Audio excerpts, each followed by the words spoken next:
You know, John, it bears saying from time to time, Maurice, he looks like a badass these days. He does. Look at this motherfucker. He's big. He's not taking any shit from anybody. He's got the giant fuck-off shield. Well, welcome, patrons, back to Dark Souls 2. We're getting really close to the end of this, and today we're not going to waste any time because we're going to pick up a couple areas that we skipped the first time around because we're playing offline today, so I don't have to worry about going into PvP areas and getting my butt stomped. So, first up, we are going to do Belfry Soul and Belfry Luna, which I think we went in briefly, right? I just got my ass kicked. Yeah. And I was like, yeah, fuck this. Fuck it. Just fuck it. I do remember that. You were very upset. Yeah. I'm not really very good at the PvP in this game. But, you know, what we just picked up there, that's actually Dong Slayer's little cousin. Yeah. Dong Light. I don't know. It's basically the smaller version of the Great Club. Which a lot of times, because the Great Club doesn't have a lot of durability, you can use that first. So would it be called the Wang Slayer? The Wang Slayer, lesser than Dong? Maybe so. Is Wang less than Dong? I don't know. I would assume so. I don't know if we actually talked to this motherfucker the first time that we came in here. I think that I was more concerned with not dying. Yeah.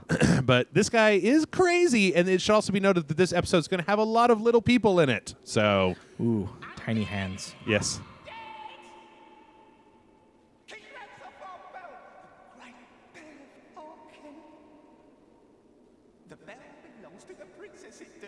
Okay. Yeah. Stay back and we slice you to bits. Me and my chums, we shan't be left. You shan't be? Stay back all your pieces. Tiniest pieces. I don't know what it is, but this guy's actually a lot more disturbing than a lot of the things that we have seen in the game so far. Yeah, it's a little creepy. Yes, It's the voice acting more than anything else. It really is, yeah. So this is the bell of the Princess of Alkin. So you got the Princess of Alkin and the Prince of Ven, and we know kind of their story. We'll go back over it a little bit. So this area and that area are both they're one of, I think, 3, 4 multiplayer areas. Okay. So for those of you so we're going to go ahead and join the Bellkeeper Covenant just to make things a little bit easier later on down the road. But basically, oh, thank you, buddy. Gives you the Bellkeeper seal. you'll be brought when the bell is in trouble. The ring brings you. Slice whoever they are, wherever they live. So basically,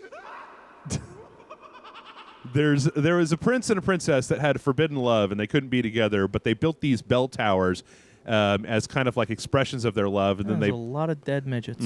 populated them with these essentially like dolls, these little animated constructs, which is kind of a running theme in Dark Souls 2. Yeah, it is. Things that have been put together. So they guard the 2 bells. Now this bell has a specific purpose that we skipped. So for those of you who don't remember, or for some reason are just watching part 18, weird. This particular bell gets us access to an area that gives us access to a key. That key lets us light the lights around the last sinner. Oh, okay. Right, that makes it easier to target. But it wasn't a problem because she kind of went down like a $2, I don't know, whatever. Anyway, we got the blue tearstone ring, and I think that there's an interesting thing in here that says, Keitha, goddess of tears, mourns those who have lost loved ones by shedding pure tears of blue. It is said that the stone set in this ring is one such tear. And from what we know about this particular area, it actually makes a lot of sense that could be the Princess of Alkin, her tear that has been put into that ring. Oh. Because, she's all emo and shit. So because we're offline, we're getting invaded by kind of just garbage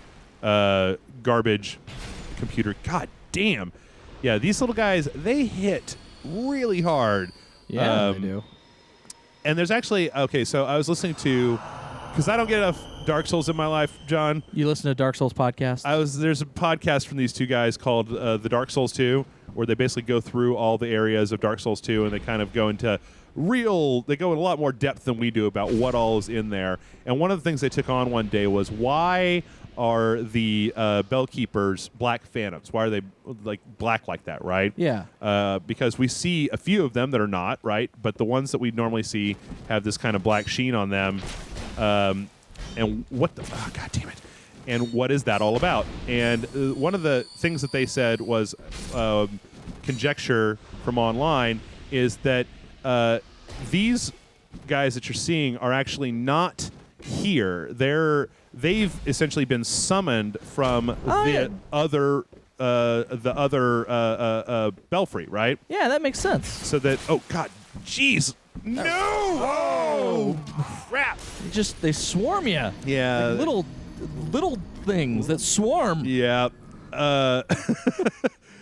That they've actually been pulled in to this area from the opposite belfry in order to maintain their immortality, right? So that if they die, they don't die; they just go back to the previous belfry. And that also makes sense because when you get the ring from the guy, he says that, we'll bring you here if someone tries to get near the bell. You're Right. trying to get near the bell, so they would go there to stop you. Right. So yeah, the way that it works is if you come in here and you are not in the Bellkeeper Covenant, you will get invasions by other people. If you're in the Bellkeeper Covenant and you're wearing the Bellkeeper Covenant ring, then if you're in this area or close to this area, then if a person who's not in the Covenant comes in, it will drag you into their game to fight them in PvP. And the thing is that it's not just like one person. It's actually they could, I've gotten to a point where I've actually tried to engage in PvP with people, and then as soon as I have the upper hand, like another person just shows up, and I'm like, oh, God damn it, motherfucker. Yeah, I think that's actually what happened to us, is Yep. that you dealt with one of them and then like another one just showed up. Shit. Actually, I think one of them showed up while you were fighting one of them. Yep. That's what happens. Nope. God. Okay, I really need to start using my flasks instead of just life gems, but I've got a boss coming up. You little shits. Oh, jeez. Man, they are fucking you up. Yeah. This is not a super fun place. And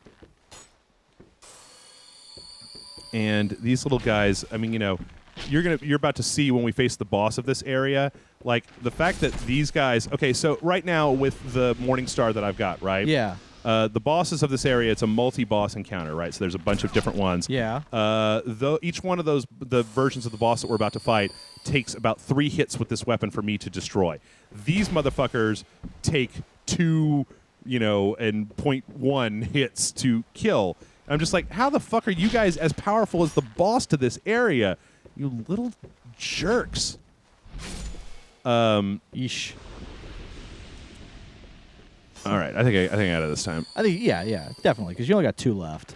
Unless they start coming out of the woodwork. And No, so now all we got left is the Red Phantom Bellkeeper, and he takes about 6 hits. So what, you're saying he's tougher than those bosses? He's tougher than each iteration of the boss. Okay.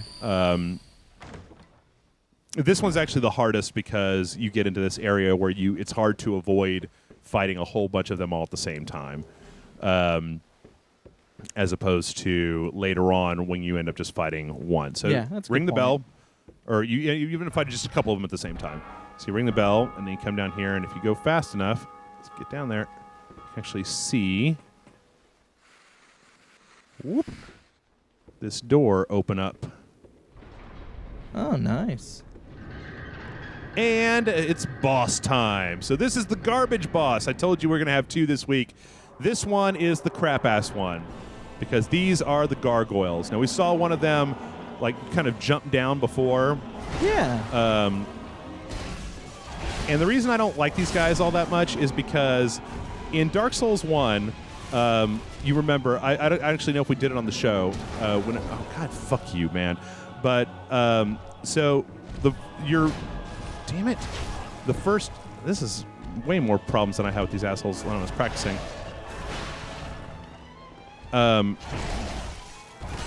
Jesus, come on. Come on, Jeff, you can do it. Yeah, I need to shut up and fight. So in Dark Souls 1, you have to ring 2 bells, and the first bell that you get to is at the top of this tower. Motherfuck balls. And there's a gargoyle, and he comes out, and he's... Shit. Get away from them, Maurice. Need a little distance here. In our flask. This one gargoyle comes at you, and you're kind of making progress with him, right? Yeah. And then a second gargoyle suddenly just pops into the field, right? Yeah. And it's these exact same gargoyles, and I don't know what their connection is between Dark Souls 1 and Dark Souls 2. So, but it's like at that point in Dark Souls 1, you fought a couple of bosses. You're kind of starting to get the hang of things. You probably have fought the Taurus demon. You might have fought the Capra demon. You know, you fought the undead demon in the in the asylum, and the asylum demon. So you kind of get your way, and then suddenly the game is like, oh, you thought you had one boss clocked, right? Here's 2 bosses, and you're just like, oh shit. In Dark Souls 2, I feel like for this particular boss, they were like, hey, people liked those gargoyles, so what if we put like 6 of them in there?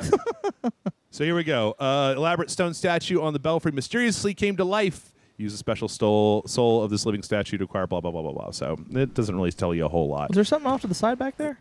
Yes, there is. It is a broadsword. Oh, okay. Well, you know. Nope, Soul of Proud Knight. Okay. I just saw it out of the corner of my eye and was like, oh, is there something back there? Do we need that?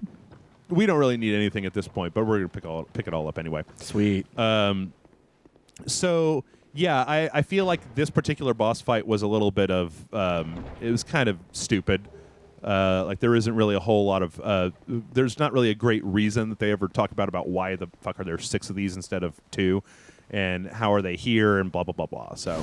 Bonfire lit. I will tell you this, though. If you don't focus on one at a time, like if you get, like, say, both of the first 2 down to half... that will trigger the third one coming to life. And you can actually get yourself in a situation, if you don't kill them, where you can have, like, several, like 4 or 5 of them screwing with you all at the same time. Oh, bad dogs. Yeah. Not just bad dogs, bad invasion. This can be a real pain in the ass if you don't get rid of these dogs in a hurry. No way! Nice. Well. And now... back up again, and make this guy, Vorgel the Sinner, look like a little tiny girl. No, you're not going to break my guard. You're not going to break my guard. I got heavy armor on, bitch. Get him.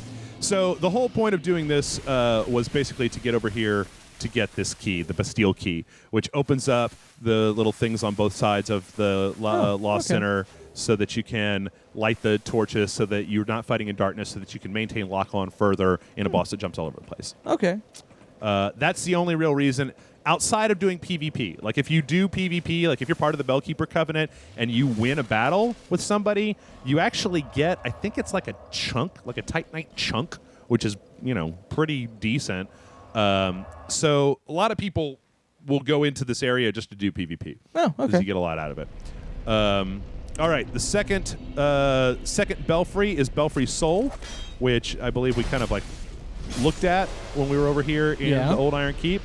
But now we're actually going to go into it. And it's weird because it's also a PvP area. It doesn't have a boss, though. Yep, I knew that was going to happen. But she didn't fall over. Whoa, yeah. Well, I mean, I'm you actually almost did. I'm going to let this motherfucker... I'm going to let him do his business, and then I'm going to poison the shit out of him. Hey! Don't you run away from me. Hey. Hey. Hey. Ah, God damn it. Okay, there he goes. Because those guys are constructs, they're a little bit harder to poison. So, yeah, this area does not have a boss, but what it does have is a very interesting NPC that, you know how we get the invasions by red phantoms when we're offline? Well, this is, as far as I can tell, one of the only places in the game where there's an NPC that is a very rare invasion that happens like once. I mean, there's guides online to tell you like how to identify whether or not this invasion is happening to you or not. And he looks kind of like a medieval version of the Predator. He's got this weird helmet with like dreadlocks built into it. Okay. And okay, so by the way, just a brief aside. I can't get out of here. Yeah, we talked about that the last time we were in here. That was dumb. He looks like a medieval version of the Predator, and he's very rare, and the only way to get his armor is for him to invade, and here, when you're offline, and to beat him. So... Is that another little tiny guy? It's another one. It's another. It's another opportunity for you to join the Bellkeeper Covenant. Oh. This one is significantly easier because you don't have as much of that swarming going on. Oh, well, yeah, that's smart, I guess. I mean, there's like not. What's actually interesting about this particular area is in the last area, all of the NPCs that we saw were the little construct guys, right? Yeah. And here we actually have like full-on black phantoms. That pyromancer was one of them, and there's a couple of heavy dudes in here. There's actually somebody who's wielding dual avalons. Oh, nice. Who is an invasion that we see in the Doors of Pharos too, I believe. But yeah, if we get invaded by this other guy, I'm probably gonna get my ass stomped because I've never fought him before. Oh shit! Is that him? I think that might be him. That guy is not supposed to be there. Yep, that's him. Holy shit! All right, John. This is a battle I have never done before. All right, look at this motherfucker. Look at his fucking predator head. Oh shit! He is easy to kill. I was going to say, it was like you're having an easy time with him. Oh shit! Wow, that's incredible. I didn't believe that. I'd played through this several times, but I didn't get any of his gear. Damn. I played through this several times. I've never seen that guy invade before. Huh. That's Well, there you fucking go. crazy. Wow. All right, cool. You, sir, are going to get a snoot full of poison. Hope you enjoy poison. I've got a lot for you.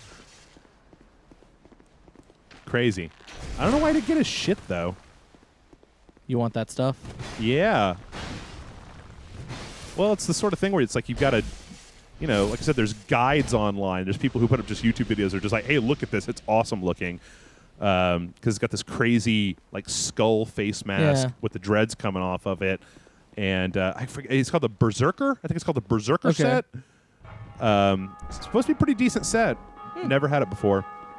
But then there's a couple of different armor sets that I've actually never ended up picking up. So...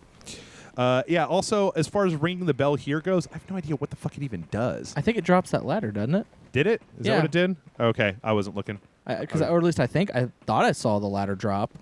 So here's our dual Avalon Black Phantom, which, as we know from wielding the Avalon... Okay, so that's the actual Bell Keeper invasion, the normal one that we would get. So that guy was just there. Interesting. Wow. Okay. I wonder if I needed to be wearing. I think I'm wearing the Covetous Silver Serpent Ring. I bet if I was wearing the Covetous Gold Serpent Ring, it would have been. If I had thought there was any way that I was actually gonna fucking see that guy, I would have put on shit that makes the drop rate of everything way higher. Invader banished. Right. I just like saying that every time I see it. So it's weird. Dual Avalons. I think that if you're a player, that's like a really interesting kind of setup to have. Yeah. But for the computer, it kind of blows because the stamina that it takes to shoot the Avalon even once means that you really have to kind of spec for fighting with the Avalon. Okay. All right. I didn't really need to do that, but whatever. Yeah, I was gonna say, it's like, are you just trying to poison them, or? Oh, those guys, yeah.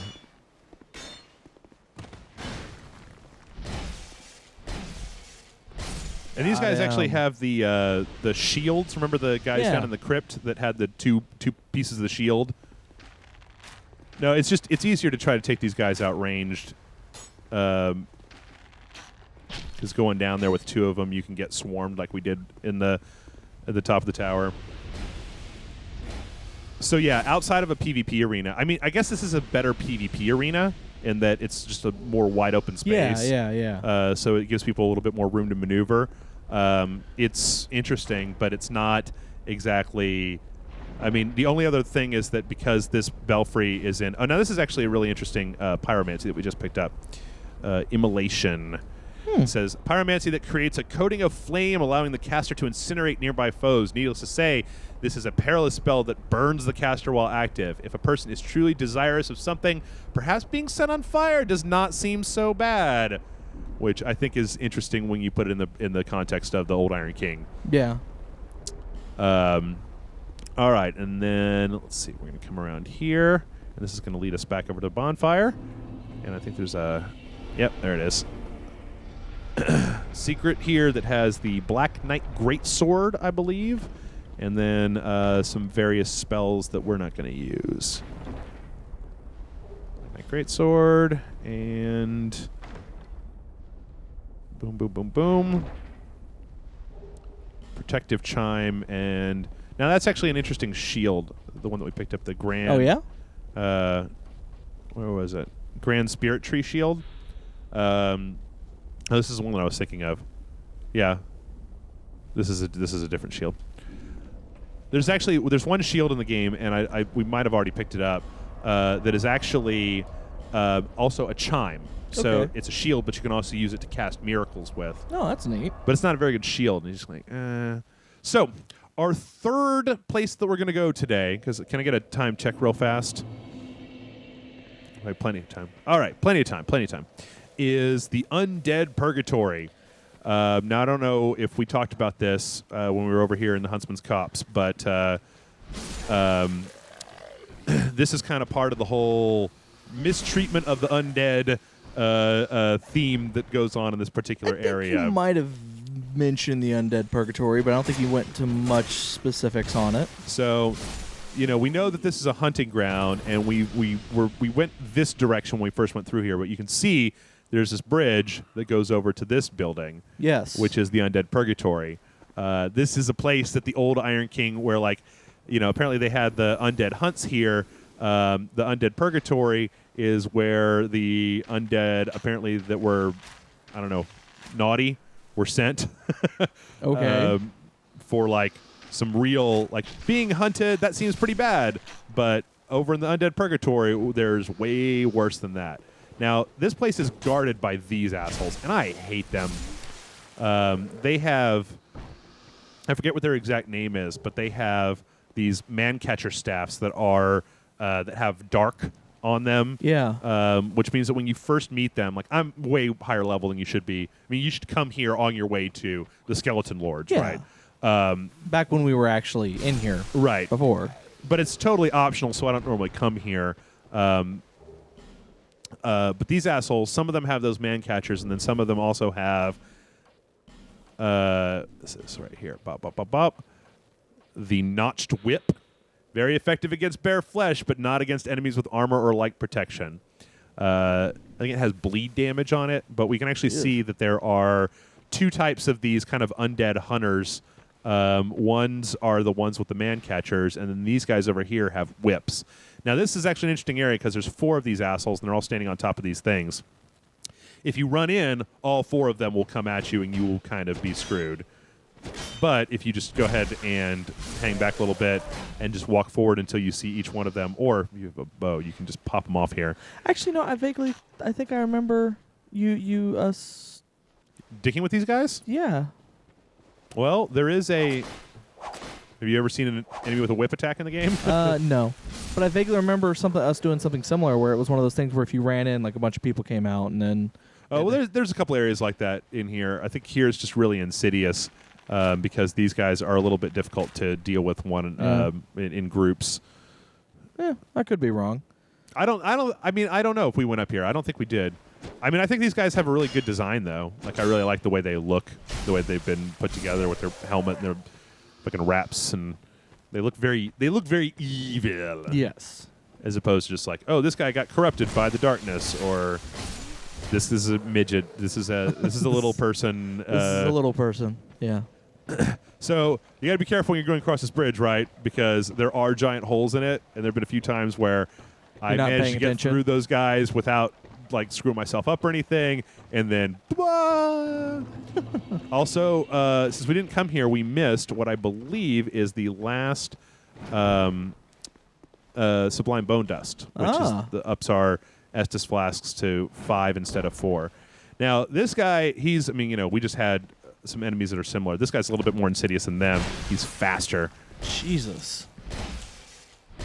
But what But I we are find more faster. interesting about this guy is that in the regular new game, he's there, you beat him, you go to the Undead Purgatory, you die to the boss, you come back, he's gone. In New Game Plus, he's always there. He never. You always have to fight him to get in. Which, when you consider how far away the bonfire is, like, you got to really be careful about using up too many resources when you come here. So, let's take a look at our final boss for the day. One of my favorites, kind of a jerk, but hey, those eyebrows.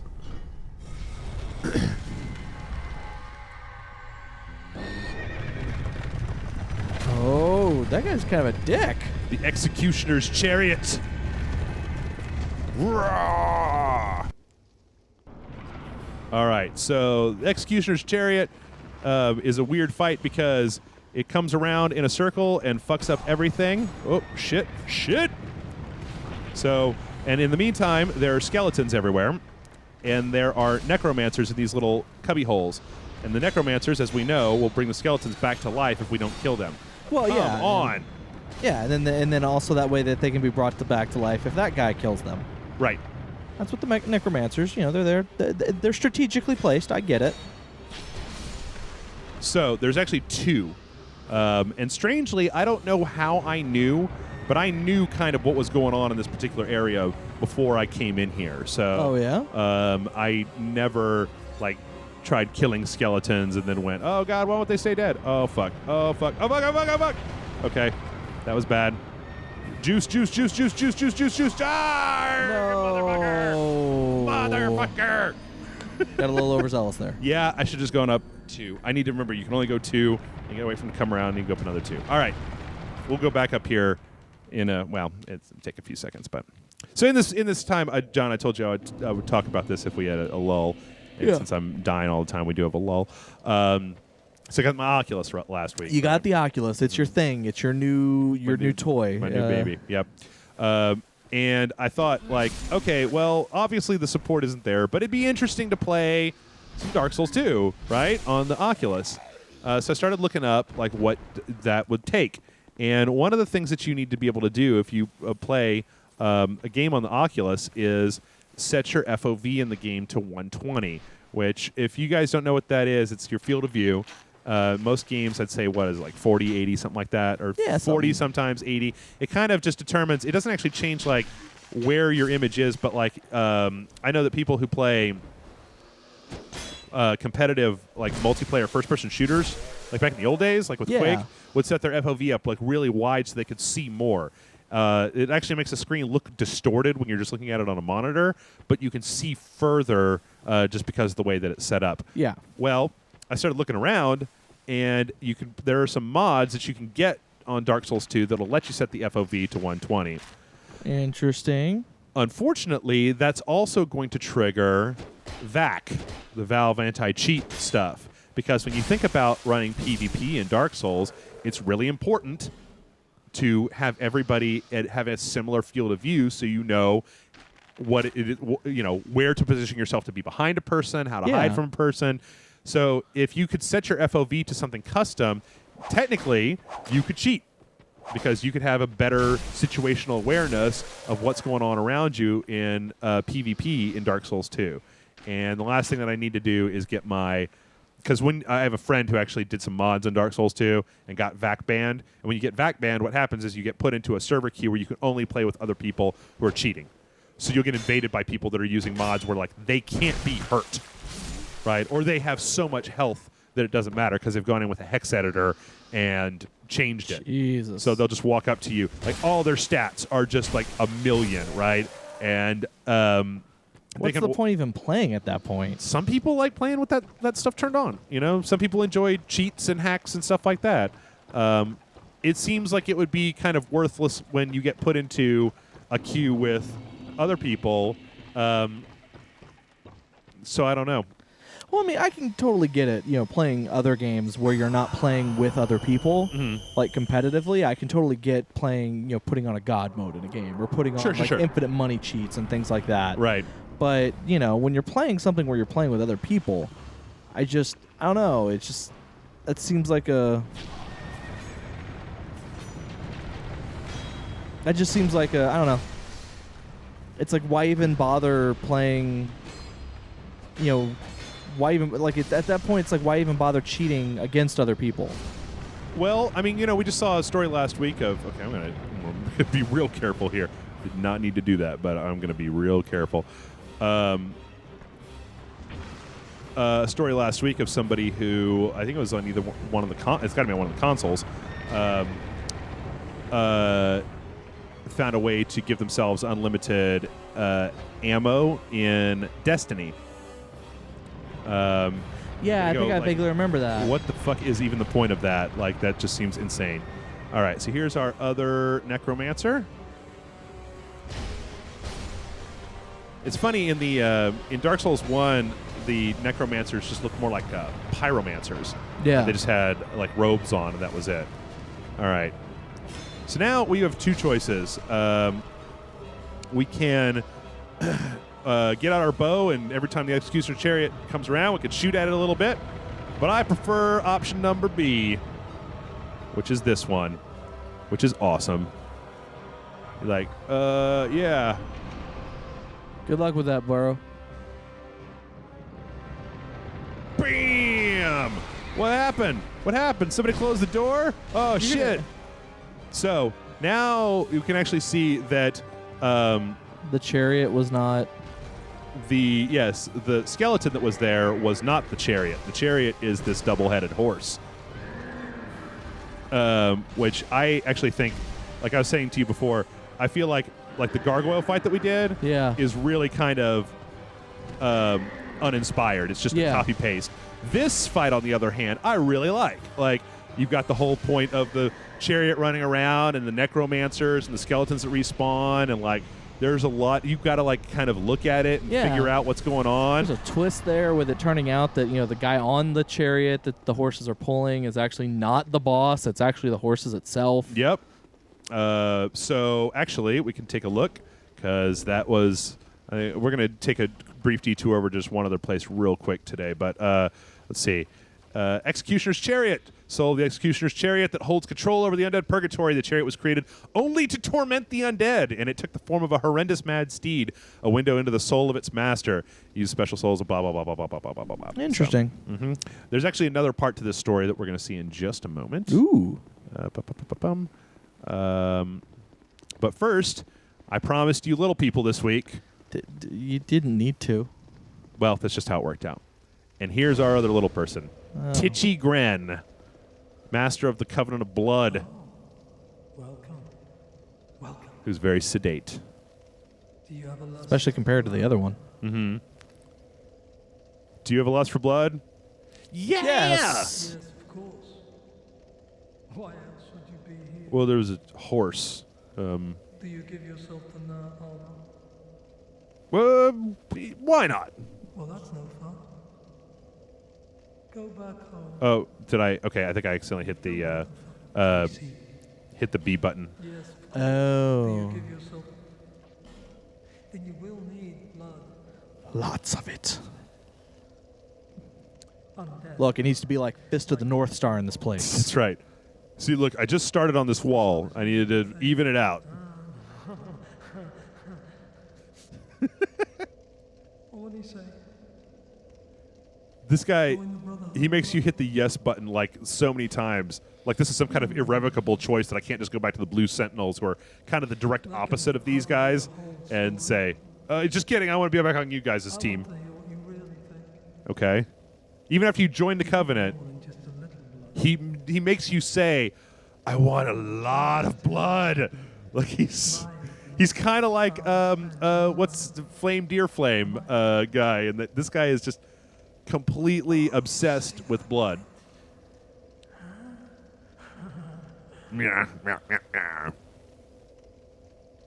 Yes, finally. Okay. Fantastic. You're the best. I am the best. Now you are a servant of Na'alma. This crest of blood, So, Sweet. You will serve well. so the Crest of Blood. I don't know if I actually checked this out before. What does it look like? Crest of Blood. This ring is nothing special. Perhaps in the end, an oath is but a window into the ambitions of the oath taker. So, yeah, this has no notable effect. I think it does actually do something secret, but the Brotherhood of Blood, basically, you invade other people's games and kill them. Okay. And you gain ranks in the Brotherhood of Blood that gives you more and more things. All of the covenants, I know we've never gone over this, but all the covenants have a thing, right? They're either helping other people, or they're invading other people's games, or they're doing something very specific. And whenever you do that thing, then you get a Rewards. token, and you trade those tokens to these guys for rewards. You know anything about tokens Cool. of spite? I'll reward you. So tokens of spite are what you get if you use a cracked red eye orb, go in somebody else's game, and kill them. Tell me if you need it. I'm very generous. Anything to get. So there's a couple other interesting things this guy sells. One is the Executioner set that the skeleton driving the Executioner's chariot was doing. So, black helmet worn by the Executioner of the Undead Purgatory. The spikes are designed to evoke fear. The Executioner mercilessly put down countless undead, but how could he know that it was never his own will, but that of the chariot horse? Just reinforcing that. Same thing. We also have the Skeleton Lords. They're what they King were wearing. robe. Mhm. Yeah. The very men who were ordered to hunt down the undead were themselves hallowed and founded a kingdom of bone. We have the delicate string, which basically increases your chances to get invaded by other people.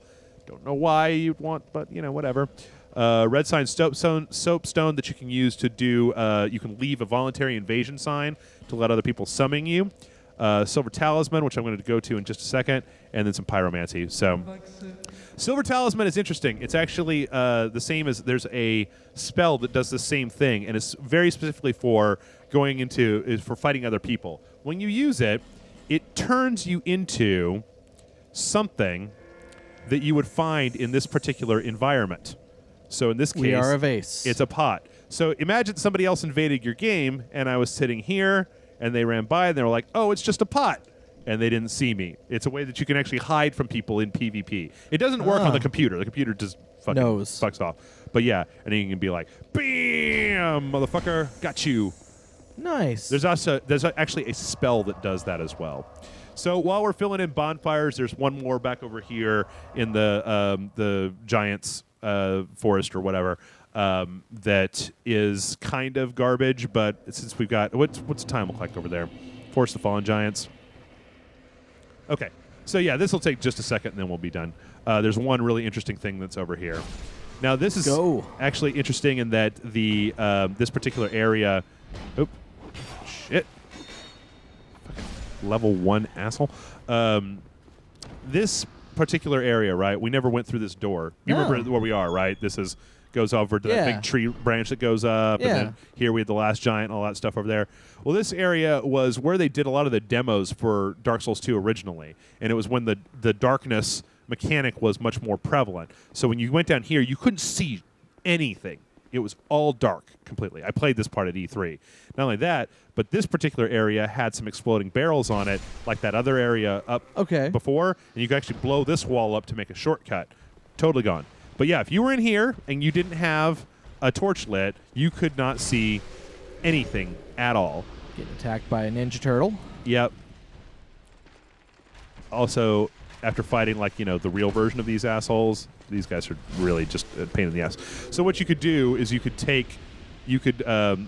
didn't give you flame butterflies up there, but you would light your torch, and then you could take your torch and you could light these individual sconces to light the place up as you went through it. Yeah, there were guys that threw. It might have been here where those barrels were, but there were these guys that threw fire bombs that you could do what you did up the top, right, and get out of the way of the firebomb, and then have them blow up a hole in the wall. Now, this particular area, I don't understand it. There's totally a bonfire back here. There's a dead giant that we can't actually go into their memories, and there's a bunch of the Iron Knight guys. There's only one thing of note in this particular area, and it's an interesting thing, but not so interesting that, I feel like this area was supposed to be something else, and that it got retrofitted when they changed the game before it came out, and that it was useless, but they still kept it in the game anyway, because there's not really the leather armor set is in here. That's about it. There's some Titanite early on in the game. You could maybe benefit by coming here, but there's so many of these turtle assholes that you're like, well, I don't know that the benefits really outweigh the dangers of coming in here and getting your ass kicked. But it's fast to go through. It's one more bonfire that we haven't seen yet. Get him! Yeah, you remember last week when we saw like the actual versions of these guys in the past? Bastard sword. I mean, I guess, get a bastard sword early on. That's pretty good. You can actually even see where this area is in relationship. You remember when we went up that tree and that whole area where we were walking around like really early on? Oh, yeah, there it is. Yeah, there it is. So we can actually go down and get that's a Titanite shard on the other side of that, the portcullis or whatever. We can actually go in that area too there. But it seems like when you look at this, you go, surely there's a way to open this door, right? And make like a shortcut. But then you start thinking about it and you go, but that's not even a shortcut. Like I can get to this area over there in just a second from the main bonfire in this area. So there wouldn't even really be any use to do that. So this whole place is confusing to me, and I don't know what it is. Up here we've got the leather armor set. And before we go, we've got the bonfire. And a guy with arrows. Bonfire. And bonfire. And then the only reason I can think of to come into this area, which is there is a giant. He is dead. He's roll dead, right? Oh, there he is, yeah. But you see what he's got on his right hand? This thing? What is that? That is a seed of a tree of giants. Now, when somebody invades your game, the enemies in the game ignore them. But if they invade your game, you can actually use that seed and the enemies will turn hostile to them. So they can't just wait somewhere for you. They can't sit in a bunch of enemies and wait. You can do that and the enemies will start attacking them, so they have to deal with what's in the level as well.